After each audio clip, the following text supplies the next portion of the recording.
যাও যাও। আচ্ছা, বর্তমানে কতগুলো বিকাশে টিম রয়েছে? এইবার ধরা ৫,৭৩০। আন্দাজে একটা আলাদা আলাদা। আপনি কাউন্ট করেন। আমি তো জানি সংখ্যা কত বলে, অনেক বেশি, লাখের লাখের কোটা। 3,60,000। হ্যাঁ বলেন বলেন বলেন। 3,30,000। রাইট অ্যান্সার, একদম রাইট।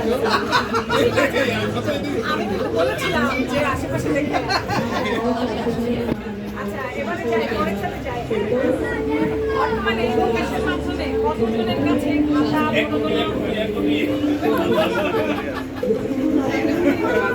ওরে একটা উত্তর দিয়েছে, আপনি একটা উত্তর দিয়েছেন, উনি একটা উত্তর দিয়েছেন। এখন দেখা যাক কে এগিয়ে থাকে, তাই না? ঢাকার 0 পয়েন্ট কোথায়? এইটা উনি আগে তুলেছেন, বলেন। রাইট, এবার দেখতে হবে কে এগিয়ে থাকে। সবাই এক এক করে পেয়েছে পয়েন্ট, রাইট? আচ্ছা, পরের প্রশ্ন হচ্ছে বাংলাদেশের প্রথম অস্থায়ী রাজধানীর নাম কি ছিল? মুজিবনগর। লিখিত হবে তো, সবাই Congratulations, congratulations. ওনাকে রিচার্জ দাও, মোবাইল রিচার্জ। Thank you.